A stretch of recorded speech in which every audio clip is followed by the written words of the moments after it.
ಗಾಂಜಾ ವಿರುದ್ಧ ಶಿವಮೊಗ್ಗ ಪೊಲೀಸರು ವ್ಯಾಪಕ ತಪಾಸಣೆ ನಡೆಸುತ್ತಿದ್ದಾರೆ. ಆದರೂ ಗಾಂಜಾ ಕಡಿಮೆಯಾಗುತ್ತಿಲ್ಲ ಕಣ್ರಿ. ಗಾಂಜಾದ ಗಮಲು ಶಿವಮೊಗ್ಗದಲ್ಲಿ ದಿನೇ ದಿನಕ್ಕೂ ಹೆಚ್ಚಾಗುತ್ತಿದೆ.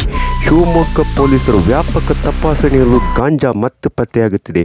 Shivamogga SP Mithun Kumar, additional SP Anil Kumar Bhumareddy ಹಾಗೂ ಕಾರ್ಯಪ್ಪ, ಡಿವೈಎಸ್ಪಿ ಬಾಬು ಅಂಜನಪ್ಪ ಇವರ ಮಾರ್ಗದರ್ಶನದಲ್ಲಿ ದೊಡ್ಡಪೇಟೆ ಪಿಐ ರವಿ ಪಟೇಲ್ ಹಾಗೂ PSI ವಸಂತ್ ಕುಮಾರ್ ಇವರ ತಂಡವು ಶಿವಮೊಗ್ಗ ಮಲೆನಾಡು ಸಿರಿ ಮುಂಭಾಗದಲ್ಲಿ ಇನೋವಾ ವಾಹನವೊಂದನ್ನು ತಡೆದು ತಪಾಸಣೆ ನಡೆಸುತ್ತಿದ್ದಾಗ 7 ಜನ ಆರೋಪಿಗಳು ಸುಮಾರು 1.15 ಲಕ್ಷ ರು ಮೌಲ್ಯದ 217 ಗ್ರಾಂ ತೂಕದ ಒಣ ಗಾಂಜಾವನ್ನು ಕಾರಿನಲ್ಲಿ ಪತ್ತೆಯಾಗಿದ್ದು, 7 ಜನ ಆರೋಪಿಗಳನ್ನು ದೊಡ್ಡಪೇಟೆ PI ರವಿ ಪಟೇಲ್ ತಂಡ ಬಂಧಿಸುವಲ್ಲಿ ಯಶಸ್ವಿಯಾಗಿದೆ.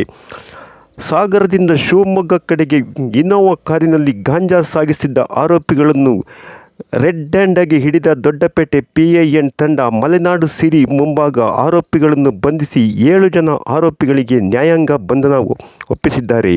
ಶಿವಮೊಗ್ಗದಲ್ಲಿ ವ್ಯಾಪಕವಾಗಿ ಗಾಂಜಾ ವಿರುದ್ಧ ಕಾರ್ಯಾಚರಣೆ ನಡೆಯುತ್ತಿದ್ದರೂ ಮತ್ತೊಂದು ಕಡೆ ಗಾಂಜಾ ಎಗ್ಗಿಲ್ಲದಂತೆ ಶಿವಮೊಗ್ಗದಲ್ಲಿ ಸಪ್ಲೈಯಾಗುತ್ತಿರುವುದು. ಇದರ ಹಿಂದಿನ ಕಿಂಗ್ ಪಿನ್ ಯಾರು ಎಂಬುದು ಶಿವಮೊಗ್ಗ ಪೊಲೀಸರು ಕಂಡುಹಿಡಿದು ತಪಾಸಣೆ ನಡೆಸಬೇಕಾಗಿದೆ ಕಣ್ರಿ ಪ್ರಿಯ ವೀಕ್ಷಕರೇ.